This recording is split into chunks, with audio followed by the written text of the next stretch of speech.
الدین الخالص. الحمد لله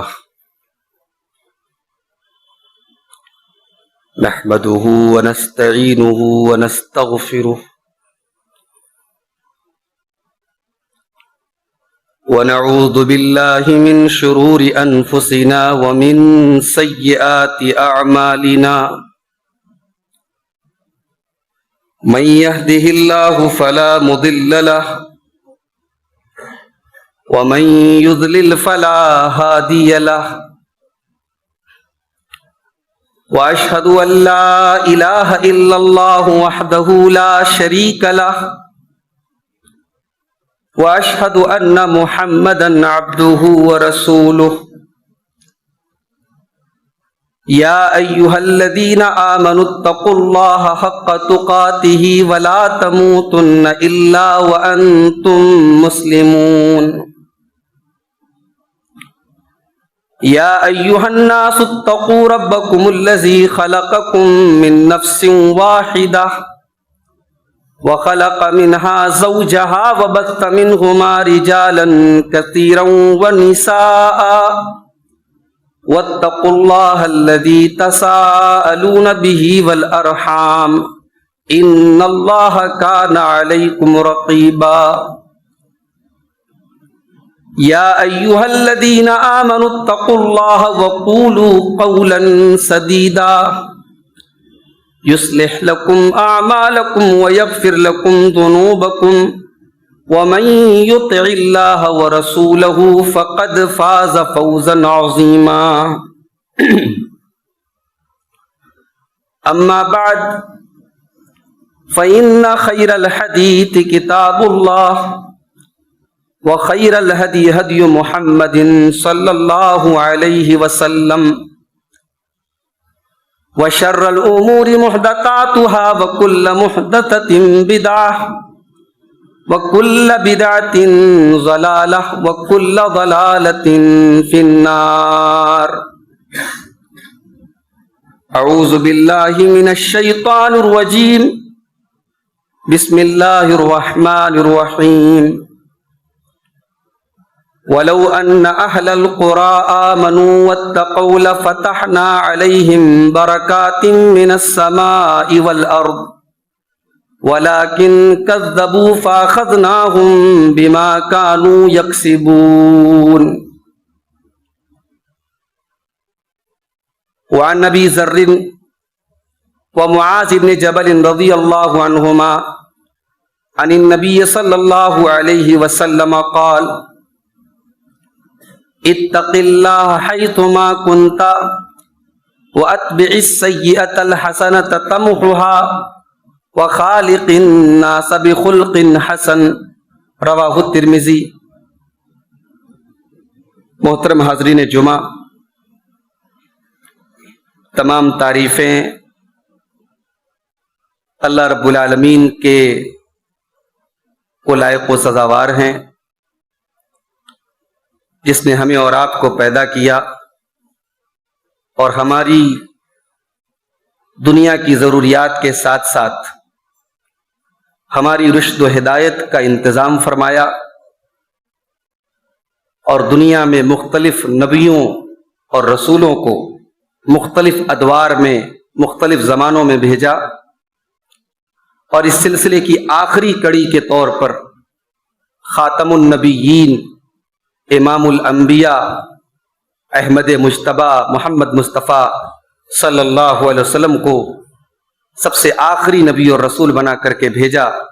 درود و سلام نازل ہوں اللہ کے تمام نبیوں اور رسولوں پر، خصوصاً اس کے آخری نبی اور آپ کی آل اور آپ کے اصحاب پر صلی اللہ علیہ وآلہ وسلم. محترم حضرات، آج کے خطبہ جمعہ میں اللہ کے رسول کی ایک حدیث کی شرح بیان کرنے کا ارادہ ہے. بس ایک حدیث کی تشریح ہم کریں گے اور اسی حدیث پر ہماری گفتگو اسی کے ارد گرد رہے گی. ممکن ہے یہ حدیث آپ نے پہلے بھی سنی ہو، بڑی مشہور حدیث ہے اور اس حدیث کا بڑا اونچا مقام ہے. بعض علماء نے تو یہاں تک لکھا ہے کہ جن احادیث پر پورے دین کی بنیاد ہے، جن احادیث کو پورے دین کا خلاصہ ہم کہہ سکتے ہیں، اس میں سے یہ حدیث بھی ہے۔ امام نووی رحمۃ اللہ علیہ نے جو الاربعون کے نام سے 40 حدیثیں اکٹھا کی ہیں، ان 40 میں یہ حدیث بھی شامل ہے۔ اس سے پہلے کہ میں حدیث کے الفاظ پڑھوں اور حدیث کی تشریح کروں، حدیث کو ایکسپلین کروں، اس حدیث کے راویوں پر تھوڑی سی بات کر لیتے ہیں۔ اس حدیث کے 2 راوی ہیں، ایک حضرت ابو ذر غفاری اور دوسرے معاذ ابن جبل، اور یہ دونوں بڑے چوٹی کے صحابہ ہیں، بڑا اونچا مقام ہے ان کا۔ حضرت ابو ذر غفاری یہ وہ صحابی ہیں جن کے بارے میں علماء نے لکھا ہے کہ 4 یا 5ویں مسلمان یہ تھے۔ اللہ کے نبی کے اوپر اسلام لانے والوں میں 4 نمبر پہ یا 5ویں نمبر پر ان کا نام آتا ہے، یعنی بالکل اولین السابقون الاولون میں سے یہ ہیں۔ ان کا تعلق قبیلہ بنو غفار سے تھا۔ یہ مکہ میں آئے، 1 مہینہ تک چھپے رہے، اللہ کے نبی صلی اللہ علیہ وسلم کے بارے میں لوگوں سے پوچھتے رہے، اور آ کر کے انہوں نے اسلام قبول کیا، اور پھر اللہ کے نبی نے ان کے قبیلے میں ان کو واپس بھیج دیا اور کہا کہ جا کر کے تم اپنے قبیلے میں اسلام کی تبلیغ کرو۔ بعد میں ان کا پورا قبیلہ ایمان لے آیا۔ حضرت ابو ذر غفاری وہ صحابی ہیں جن کے بارے میں اللہ کے نبی فرماتے ہیں ما اقلت الغبراء ولا اضلت الخضراء اصدق لہجۃ من ابی ذر۔ ابو ذر سے زیادہ سچا کوئی نہیں ہے، اس سے سچی بات کرنے والا نہ زمین نے پیدا کیا نہ آسمان نے پیدا کیا۔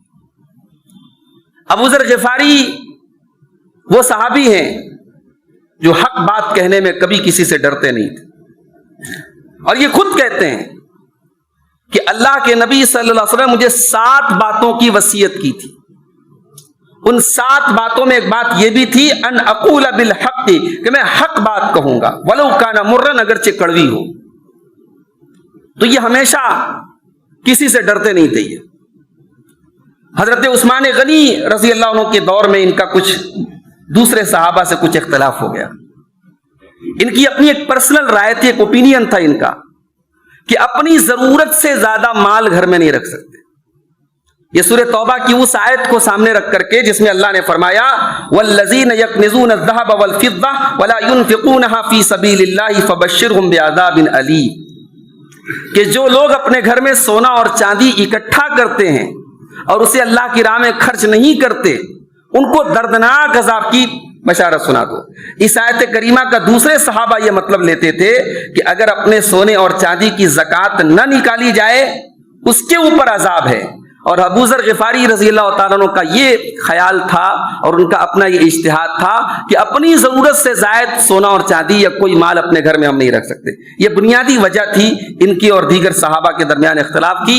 بعد میں جب ان سے دوسرے صحابہ سے بہت زیادہ تلخی ہونے لگی تو حضرت عثمان غنی نے ان کو تنہائی میں بلا کر کے کہا کہ بہتر یہ ہوگا کہ آپ کہیں دور علاقے میں دیہات وغیرہ میں رہیں۔ آپ آئے دن، کیونکہ یہ بہت سخت اپنے موقف پر قائم بھی رہتے تھے اور بڑے سخت انداز میں یہ بحث کرتے تھے، تو اکثر جو ہے دوسروں سے ڈیبیٹ میں تلخی آ جاتی تھی۔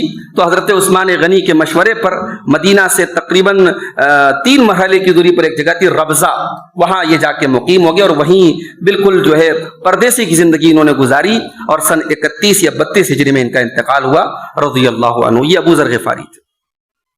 دوسرے صحابی معاذ ابن جبل، یہ انصاری صحابی تھے۔ 18 سال کی عمر میں یہ ایمان لائے اور اللہ کے نبی کے ساتھ سارے جنگوں میں، سارے غزوات میں شامل ہوئے۔ معاذ ابن جبل رضی اللہ تعالیٰ عنہ وہ صحابی ہیں جن کے علم کا یہ مقام تھا کہ حضرت عمر فاروق کہا کرتے تھے کہ اس امت میں اگر سب سے زیادہ دین کی، فقہ کی سب سے زیادہ سمجھ اگر کسی کے پاس ہے تو معاذ ابن جبل کے پاس ہے۔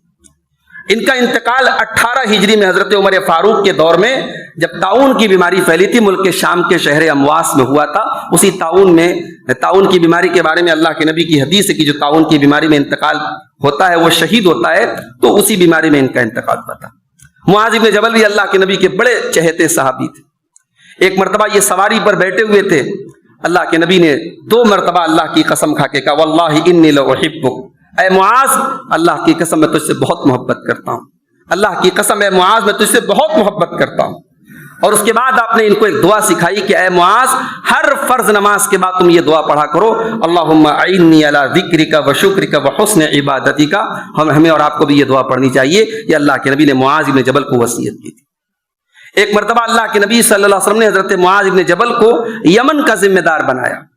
یہ سواری پر سوار تھے، اللہ کے نبی ان کے اونٹ کی نکیل کو پکڑے ہوئے تھے. اللہ کے نبی پیدل چل رہے تھے اور یہ سواری پر سوار تھے. اللہ کے نبی ان کو مختلف باتوں کی وصیت کر رہے تھے. بات میں اللہ کے نبی نے فرمایا کہ اے معاذ، ممکن ہے آئندہ سال جب تم مدینے میں آؤ، لعلک تمر بقبری، تو تمہاری مجھ سے ملاقات نہ ہو. تم آؤ تو تمہارا گزر میری قبر کے پاس سے ہو، مجھ سے تمہاری ملاقات نہ ہو. اتنا سننا تھا کہ معاذ بن جبل رضی اللہ تعالیٰ عنہ رونے لگے. اللہ کے نبی کی جدائی کے بارے میں سوچ کر کے رونے لگے.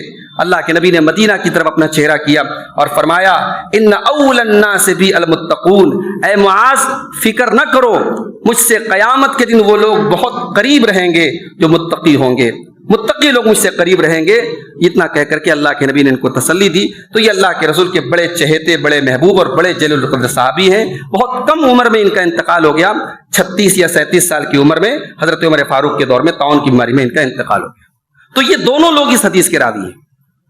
حدیث کے الفاظ کیا ہیں؟ 3 باتیں اللہ کے نبی نے بیان فرمائی.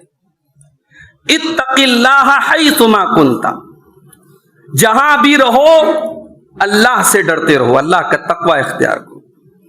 اور دوسری چیز وَأَتْبِعِ السَّيِّئَةَ الْحَسَنَةَ تَمْحُوهَا، اور گناہ کے بعد کوئی نیکی کر لو. اگر تم سے کوئی گناہ ہو جائے تو اس کے بعد کوئی نیکی کر لو، تمحوها، جو اس گناہ کو مٹا دے. اور تیسری وصیت وَخَالِقِ النَّاسَ بِخُلْقٍ حَسَنٍ، لوگوں سے بہترین اخلاق سے پیش آؤ. علماء کہتے ہیں کہ یہ حدیث بڑی جامع حدیث ہے. اس میں حقوق اللہ اور حقوق العباد دونوں کو جمع کر دیا گیا. بندے کا اللہ کے ساتھ کیا معاملہ ہونا چاہیے اور بندے کا بندے کے ساتھ کیا معاملہ ہونا چاہیے، دونوں اس حدیث میں جمع کر دیا گیا. پہلی بات اللہ کے نبی نے کیا فرمائی؟ اتق اللہ حیثما کنت، جہاں بھی رہو اللہ سے ڈرتے ہو. اللہ کا تقوی ہونا چاہیے تمہارے. یہ جانتے تقوی کا مطلب کیا ہوتا ہے؟ تقوی کس کو بولتے ہیں؟ تقوی کا مطلب ہوتا ہے کہ آپ اپنے درمیان اور اللہ کے عذاب کے درمیان آڑ بنا دیں. وقایا بولتے ہیں آڑ کو. اب بندہ آڑ کیسے بنائے گا؟ اللہ کے عذاب سے اپنے آپ کو کیسے بچائے گا؟ اپنے اور اللہ کے عذاب کے بیچ میں دیوار کیسے کھڑی کرے گا؟ بفعل المأمورات وترک المنکرات، اللہ کے احکام پر عمل کر کے اور اللہ کی منع کی ہوئی چیزوں سے بچ کر کے. تقوی کا کوئی شارٹ کٹ نہیں ہے. زبان سے اقرار کر لینا، بڑی بڑی باتیں کر لینا، چند ظاہری چیزوں کو اپنا لینا، یہ تقوی نہیں ہے. تقوی کا کوئی شارٹ کٹ نہیں ہے. لوگوں کے ڈر سے گناہ سے بچنا، لوگ کیا کہیں گے اس ڈر سے گناہ سے بچنا، یہ تقوی نہیں ہے. تقوی اللہ کے ڈر سے گناہ کے بچنے کو کہتے ہیں. اسی لیے امام طلق ابن حبیب ایک بہت بڑے تابعی گزرے ہیں، وہ کہتے ہیں تقوی کی ڈیفینیشن کرتے ہیں، کہتے ہیں التقوی ان تعمل بطاعت اللہ علی نور من اللہ ترجو ثواب اللہ. تقوی کیا ہے؟ اللہ کی بات مانو، اللہ کی شریعت کی روشنی میں اللہ کے ثواب کی امید رکھتے ہوئے. وَتَتْرُكَ مَعْصِيَةَ اللَّهِ عَلَى نُورٍ مِّنَ اللَّهِ تَخَافُ عِقَابَ اللَّهِ، اور اللہ کی نافرمانی سے بچو، اللہ کی شریعت کی روشنی میں اللہ کے عذاب سے ڈرتے ہو. یہ ہے تقوی کی بڑی بہترین ڈیفینیشن ہے. رمضان کا مہینہ ابھی گزرا ہے، تراویح ہم نے پڑھی ہے، روزے ہم نے رکھے ہیں، قیام اللیل ہم نے کیا ہے، لیکن آپ نے ان حدیثوں پر غور کیا جس میں رمضان کے روزے کی اور قیام اللیل کی اور تراویح کی فضیلت اللہ کے نبی نے بیان کی، اور اس پر پچھلے تمام گناہوں کی مغفرت کا وعدہ آپ نے کیا؟ اس میں ایک شرط لگائی تھی اللہ کے نبی نے.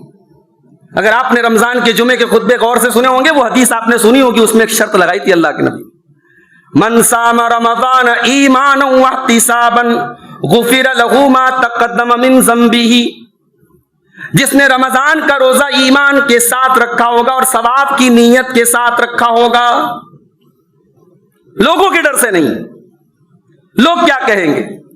من قام رمضان ایمانا واحتسابا، جس نے رمضان میں اللہ کے ثواب کی اور اللہ کے اجر کی امید رکھتے ہوئے قیام اللیل کیا، تراویح پڑھی، اس کے پچھلے گناہ معاف ہو جائیں گے۔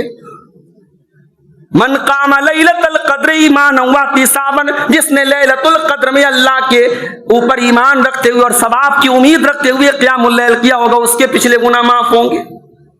غور کیجیے، ہر جگہ اللہ کے نبی نے یہ شرط لگائی ہے، احتساب ہونا چاہیے۔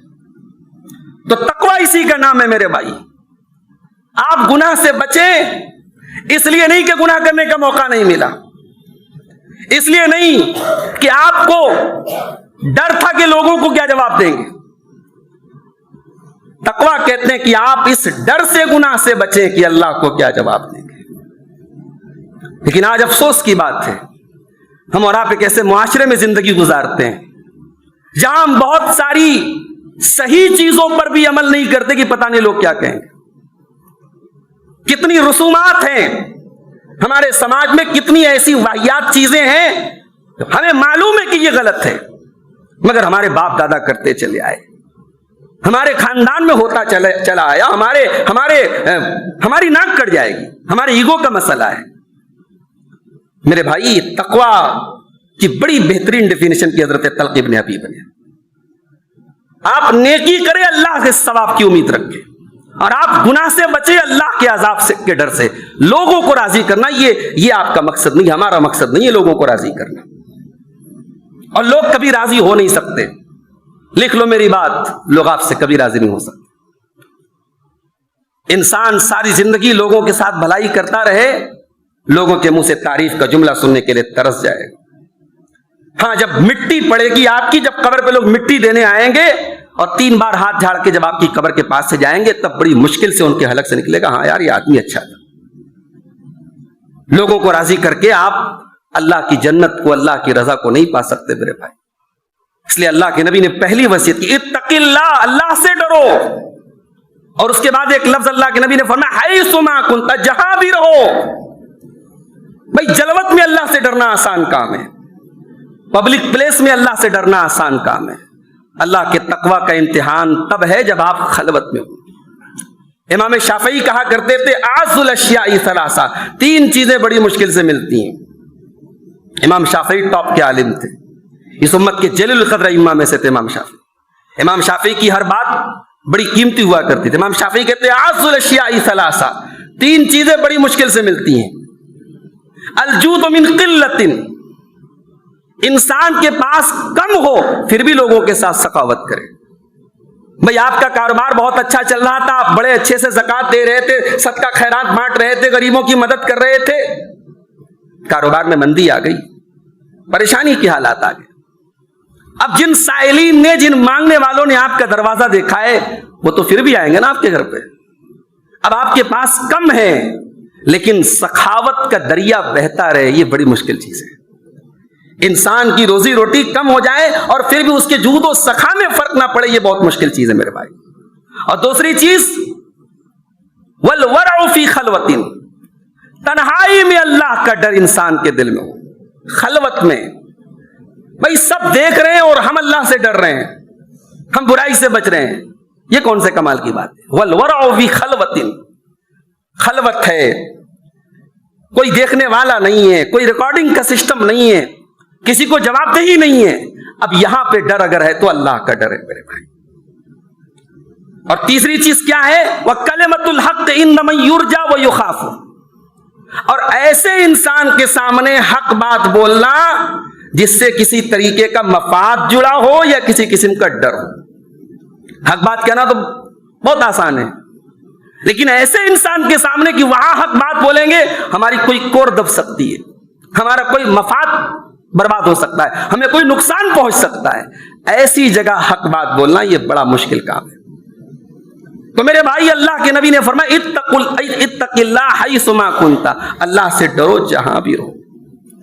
رمضان کا مہینہ ہم نے دیکھا سماج کے اندر ماشاءاللہ نیکیوں کی بہار تھی، تراویح کا ماحول ہے، تاک راتوں میں رات میں لیٹ نائٹ تہجد پڑھی جا رہی ہے، قرآن کریم کی تلاوت نوجوان سے لے کے بوڑھے سب کر رہے ہیں، ایک نیکیوں کا ماحول تھا۔ رمضان ختم ہو گیا صاحب, نمازی مسجدوں سے ایسے غائب ہو گئے جیسے گدھے کے سر سے سینگ غائب ہو گئے.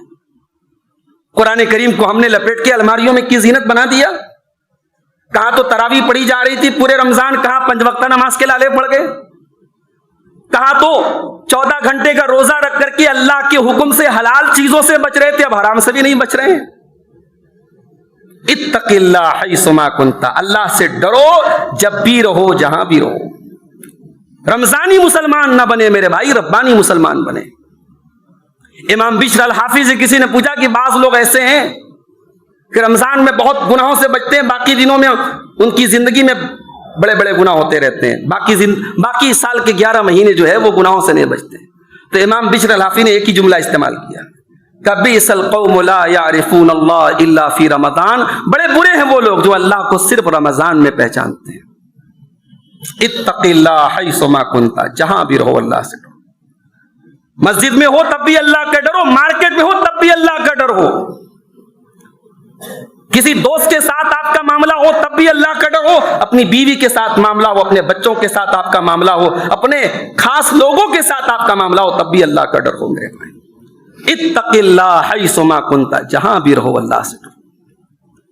ہمارے یہاں یہ بہت بڑا المیہ ہے, ہم نے تقوی اور دینداری کو مسجد کی 4 دیواری کے اندر قید کر دیا ہے. ہمارے کاروباروں میں تقوی کیوں نہیں ہے, ہمارے لین دین میں تقوی کیوں نہیں ہے, ہمارے معاملات میں تقوی کیوں نہیں ہے. تقوی کوئی مسجد کی 4 دیواری میں قید کر دینے والی چیز نہیں ہے میرے بھائی. مومن کی زندگی, اس کی گفتار, اس کا کردار, اس کا لین دین, اس کے معاملات, اس کے اخلاق, اس کی چال ڈھال, ہر چیز میں تقوی ہونا چاہیے. اتق اللہ حیث ما کنت, اللہ سے ڈرو جہاں بھی تم رہو. اور ایک ایسے دور میں جب گناہ آسان ہے, یہ موبائل کا دور ہے, سوشل میڈیا کا دور ہے. آج انگلی کے ایک ٹچ پر گندگی کا سارا سیلاب ایک انسان کے موبائل کی اسکرین پر آ سکتا ہے. انسان, ایک مرد اور ایک عورت کو اس موبائل نے, اس سوشل میڈیا نے آج پرائیویسی دے دی ہے. آج ایک مرد اور عورت ایک دوسرے کے لیے غیر محرم ہے. اس سوشل میڈیا نے ان کو ایک دوسرے سے باتیں کرنے کا, ایک دوسرے سے لطف اندوز ہونے کے ناجائز اور حرام موقع دے دیے ہیں. جب انسان کے لیے گناہ کرنا آسان ہو اور پھر بھی وہ گناہ سے بچے, یہ تقوی ہے میرے بھائی. صحابہ کرام اللہ کے نبی کے ساتھ عمرہ کرنے جا رہے تھے, حالت احرام میں شکار کرنا حرام کیا اللہ نے کہ شکار نہیں کر سکتے. صحابہ احرام پہن کر کے نکلے عمرہ کرنے کے لیے, ان کی آنکھوں کے سامنے سے نیل گائے گزر رہی ہے, ہرن گزر رہے ہیں, جنگلی پرندے گزر رہے ہیں, اور وہ شکار ان کی معیشت, ان کی اکانومی کا ایک حصہ تھا. وہ شکار کر کے اپنی روزی روٹی چلاتے تھے. اللہ نے منع کر دیا, اب احرام کی حالت میں آپ شکار نہیں کر سکتے. اب اس زمانے کا عمرہ آج کے عمرہ کی طرح تھوڑی, فلائٹ پہ بیٹھے اور احرام باندھ کے جدہ پہنچے, پھر وہاں سے گئے 2 گھنٹے میں عمرہ ہو گیا. لمبا سفر ہوتا تھا. مدینہ سے مکہ اگر جانا ہے اس زمانے میں ٹائم لگتا تھا, 500 کلومیٹر کا سفر تھا, وہ بھی گھوڑے سے, اونٹ سے وہ سفر ہوا کرتا تھا. اس پورے عمرہ کے پیریڈ میں احرام کی حالت میں وہ شکار نہیں کر سکتے. اور اللہ تعالیٰ نے ایسی آزمائش میں ڈالا کہ جب وہ احرام کی حالت میں نکلے تو ان کی آنکھوں کے سامنے شکار والے جانور گزر رہے ہیں. وہ چاہے تو پکڑ لیں, وہ چاہے تو نیزہ مارے اور ان کے قبضے میں آ جائے جنگلی جانور, مگر وہ نہیں کر سکتے. اللہ نے قرآن میں سورہ مائدہ میں اس کا ذکر کیا, یا ایھا الذین آمنوا لیبلونکم اللہ بشیء من الصید تنالہ ایدیکم ورماحکم. اے ایمان والو, اللہ تعالیٰ تمہارا امتحان لے رہا ہے, تمہیں آزما رہا ہے اس شکار کے ذریعے جو تم اپنے ہاتھ سے بھی پکڑ سکتے ہو, اپنے نیزے سے بھی پکڑ سکتے ہو. لِيَعْلَمَ اللَّهُ مَن يَخَافُهُ بِالْغَيْبِ, اللہ دیکھنا چاہتا ہے کہ کون ہے جو بغیر دیکھے اللہ سے ڈرتا ہے, جس کے دل میں اللہ کا خوف ہے, اللہ کا ڈر ہے. جب گناہ کرنا ایزی ہو جائے, آسان ہو جائے, اس وقت گناہ سے بچنا میرے بھائی, یہ ہے اصل تقوی اور اصل دینداری. اور آج معاف کیجیے گا, ہماری خلوتیں گناہوں سے آلودہ ہیں, اور اگر ہماری خلوتیں گناہوں سے آلودہ ہیں تو ہمیں ڈر ہے اس بات کا کہ اللہ نہ کرے ہماری نمازیں کہیں برباد نہ ہو جائیں, ہمارے روزے کہیں برباد نہ ہو جائیں, ہمارے حج اور عمرے کہیں برباد نہ ہو جائیں اگر ہماری تنہائیاں گناہوں سے آلودہ ہیں. ایک حدیث سنانے جا رہا ہوں, ذرا دل پر ہاتھ رکھ کے اس حدیث کو سنیے گا. اور ہم اور آپ تو بہت، ہمارا شمار کیا ہے. یہ حدیث جب اللہ کے نبی نے صحابہ کو سنائی تھی، حضرت ثوبان حدیث کے راوی ہے، وہ کانپ گئے تھے. یہ ابن ماجہ کی صحیح روایت ہے. اللہ کے نبی نے فرمایا کہ میں اپنی امت میں ایسے لوگوں کو جانتا ہوں جو قیامت کے دن پہاڑوں کے برابر نیکیاں لے کر کے آئیں گے، اور اللہ تبارک و تعالیٰ ان کی نیکیوں کو زیرو کر دے گا. فَيَجْعَلُهُ اللَّهُ عَزَّ وَجَلَّ هَبَاءً مَنْثُورًا. ان کی نیکیاں ویلو لیس ہو جائیں گی، کاؤنٹ لیس ہو جائیں گی. ان کی نیکیاں اللہ تعالیٰ کے کوئی شمار میں نہیں آئیں گی، کوئی ان کی ویلو نہیں ہوگی. نیکی کا پہاڑ لے کے آئے ہوں گے، اللہ کے یہاں زیرو ہو جائیں گی ان کی نیکیاں. حضرت ثوبان نے کہا کہ اللہ کے نبی ذرا ایکسپلین کر دیجیے اپنی بات، ذرا کھول کے بیان کیجیے تاکہ ہم ان میں سے نہ ہو جائیں. غور کر رہے ہیں حضرت ثوبان کے جملے پر؟ ہم اور آپ تو آج دوسروں کے لیے جج بنے پھرتے ہیں. دبئی کے اندر سیلاب آیا، 70 سال کے بعد اتنی بڑی بارش آئی. ایک صاحب نے سوشل میڈیا پہ لکھا کہ صاحب دبئی نے پہلی مرتبہ وہاں پہ مندر بنا ہے، ابو ظبی میں مندر بنا، اس لیے وہاں سیلاب آیا. تیرے شہر میں، تیرے ملک میں گلی گلی نکڑ نکڑ شرک کے آستانے موجود ہیں.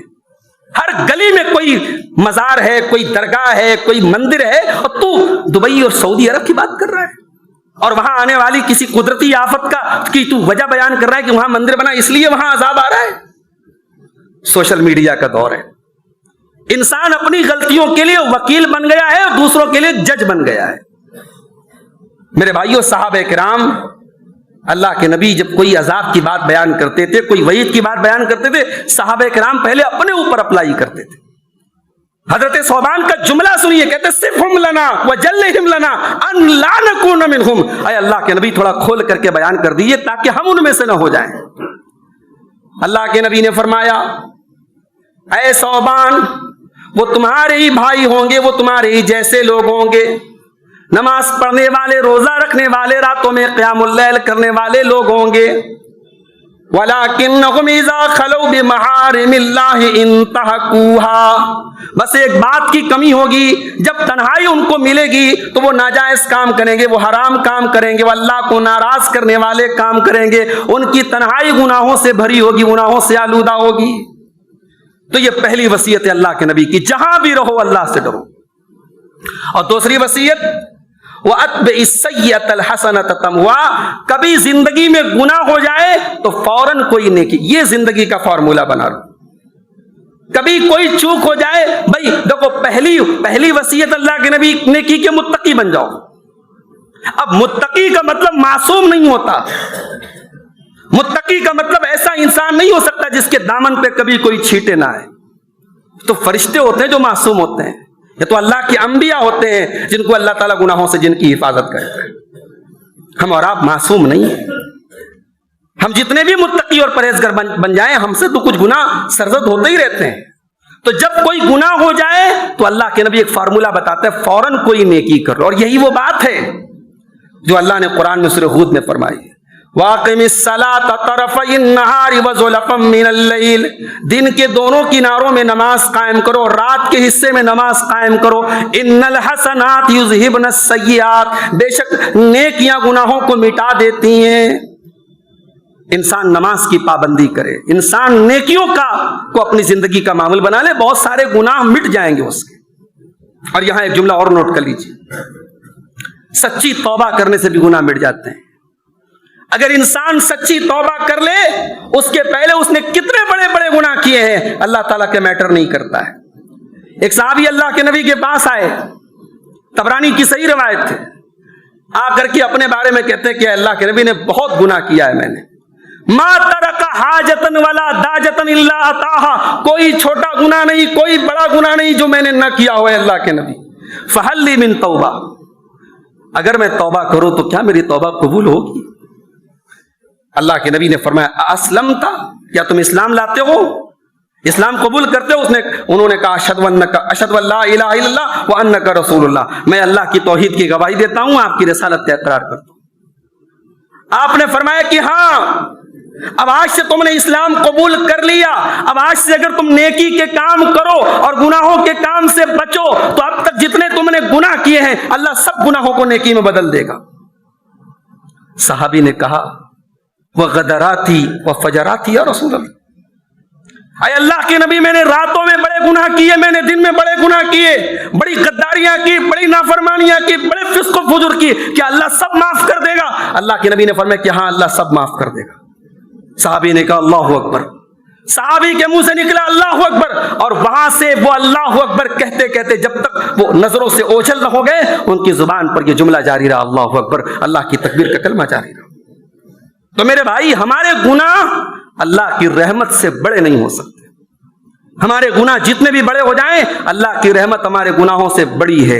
اس لیے سچی توبہ کریں، اور سچی توبہ کے بعد اللہ تبارک و تعالیٰ گناہوں کو نیکیوں میں تبدیل کر دے گا انشاءاللہ۔ یہاں اس حدیث میں اللہ کے نبی ہمیں یہی اصول دے رہے ہیں کہ اگر کبھی کوئی گناہ ہو جائے تو فوراً کوئی نیکی، بعض صحابہ کا معمول تھا رات میں تہجد چھوٹ جاتی تھی، اگلے دن روزہ رکھتے تھے۔ کبھی کسی کی غیبت کر دی تو اس کی تلافی کر، اس کے کمپنشن کے طور پہ وہ روزہ رکھتے تھے، صدقہ کرتے تھے۔ تو اپنی زندگی میں ایک اصول بناؤ کہ ہاں اگر یہ چوک ہو گئی تو میں اس کے کفارے کے طور پر یہ کام، وہ شریعت میں نہیں لازم کیا ہے، آپ اپنے نفس پر لازم کر لیں۔ آپ گناہ کے بعد کوئی نیکی کو اپنے نفس پر لازم کر لیں تو نفس کے لیے مشکل ہو جائے گا، اور نفس کی تربیت ایسی ہو جائے گی کہ پھر آٹومیٹک آپ گناہوں سے بچیں گے۔ اور تیسری چیز کیا ہے؟ وقت ختم ہو گیا، معذرت چاہتا ہوں۔ وَخَالِقِ النَّاسَ بِخُلْقٍ حَسَنٍ، لوگوں کے ساتھ بہترین اخلاق سے پیش آؤ۔ متقی بن گئے، گناہوں سے بچنے والے بھی بن گئے، لیکن لوگوں کے ساتھ اخلاق کیسا ہے آپ کا؟ چہرے پر ماشاءاللہ شرعی داڑھی ہے، 5 ٹائم کے نماز کے پابند ہے، لیکن آپ کا اخلاق کیسا ہے؟ آپ کا بیہیویئر کیسا ہے لوگوں، آپ کا سلوک کیسا ہے لوگوں کے ساتھ؟ معاف کرنا میرے بھائی، اللہ کے نبی فرماتے ہیں کہ قیامت کے دن سب سے زیادہ قریب مجھ سے رہنے والا اور سب سے محبوب مجھ سے رہنے والا کون ہوگا؟ احاسنکم اخلاقا، جس کا اخلاق سب سے اچھا ہوگا۔ والموطؤون باکنافہم، جن کے پہلو نرم ہوں گے، جن کے پاس بیٹھ کر کے انسان کو پرابلم نہیں محسوس ہوگی، جن کے پاس بیٹھ کر کے انسان کو محبت ملے گی۔ الذین یعلفون ویلفون، جو لوگوں سے گھلنے ملنے، بھائی آپ بڑے متقی ہیں مگر آپ کے چہرے پر ہمیشہ جو ہے 12 بجے رہتے ہیں، آپ ڈھنگ سے کسی سے بات نہیں کرتے، چہرے پر کبھی مسکان نہیں آتی، یہ مومن کی نشانی نہیں، یہ نبی کا اخلاق نہیں تھا۔ تو اخلاق کو بہتر بنائے میرے بھائی، اور بڑا سیدھا سا فارمولہ ہے اخلاق کو بہتر بنانے کا، بڑا سیدھا سا اصول ہے کہ دوسرے کی جگہ اپنے آپ کو رکھ کے کھڑا کر دیں کہ میں ہوتا، اگر یہ سامنے میں کسی کی غیبت کر رہا ہوں، اگر میری کوئی غیبت کرتا تو مجھے کیسا لگتا؟ جو فارمولہ اپنے لیے بنائے وہی دوسروں کے لیے بنائے، جو اصول اپنے لیے بنائے وہی دوسروں، ڈبل اسٹینڈرڈ نہ ہو، ڈبل معیار نہ ہو۔ اگر آپ اپنے حق میں یہ چاہتے ہیں لوگ آپ کو عزت دیں، لوگ آپ سے ڈھنگ سے بات کریں، لوگ محبت سے بات کریں، لوگ آپ کے کام آئیں، آپ بھی لوگوں کے کام آئیں، اپنے اخلاق کو بہتر بنا لیں۔ یہ بڑی جامع حدیث ہے میرے بھائی، یہ 3 وصیتیں اللہ کے نبی کی، جو اللہ کے نبی صلی اللہ علیہ وسلم نے اپنے 2 جلیل القدر صحابہ حضرت معاذ ابن جبل کو اور حضرت ابو ذر غفاری کو اللہ کے نبی نے بیان کی تھی، اور پوری امت کے لیے اس کے اندر بہت بڑا پیغام ہے۔ اللہ سے ڈرو جہاں بھی رہو، اور گناہ کے فوراً بعد نیکی کر لو، وہ نیکی اس گناہ کو مٹا دے گی۔ اور تیسری چیز یہ ہے کہ لوگوں کے ساتھ بہترین اخلاق سے پیش آؤ۔ یہ بڑی جامع حدیث، میں امید کرتا ہوں کہ اس حدیث کا مفہوم میں آپ کو سمجھانے میں کامیاب ہو گیا ہوں گا۔ میں دعا کرتا ہوں اللہ تعالیٰ سے کہ اس حدیث پر ہم سب کو عمل کرنے کی توفیق عطا فرمائے۔ رب العالمین اپنا تقوی ہم سب کے دلوں میں پیدا فرمائے۔ رب العالمین ہمیں گناہوں سے بچنے کی توفیق عطا فرمائے، اور رب العالمین ہمیں اپنے اخلاق و کردار کو بہتر کرنے کی توفیق عطا فرمائے۔ اللہ ہمیں سے جو بیمار ان کو شفائے کامل عاجل عطا فرمائے، جو روزی روٹی سے پریشان اللہ ان کے کاروبار میں برکت نصیب فرمائے۔ اللہ ہمارے مرحومین کی مغفرت فرمائے، اللہ ظالموں کے ظلم سے، شریروں کے شر سے ہم سب کی حفاظت فرمائے۔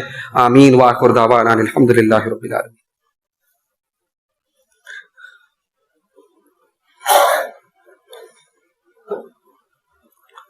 الحمد للہ کفا وسلام علی عبادہ الذین اصطفى، اما بعد، اعوذ باللہ من الشیطان الرجیم، بسم اللہ الرحمن الرحیم۔ ان اللہ وملائکتہ یصلون علی النبی یا ایہا الذین آمنوا صلوا علیہ وسلموا تسلیما۔ اللہم صل علی محمد وعلی آل محمد کما صلیت علی ابراہیم وعلی آل ابراہیم انک حمید مجید۔ اللہم بارک علی محمد وعلی آل محمد کما بارکت علی ابراہیم وعلی آل ابراہیم انک حمید مجید۔ اللہم اعز الاسلام والمسلمین واذل الشرک والمشرکین ودمر اعداء الدین۔ ان اللہ یامر بالعدل والاحسان وایتاء ذی القربى وینہی عن الفحشاء والمنکر والبغی یعظکم لعلکم تذکرون۔ اذکروا اللہ یذکرکم وادعوہ یستجب لکم ولذکر اللہ اعلی واجل واکبر۔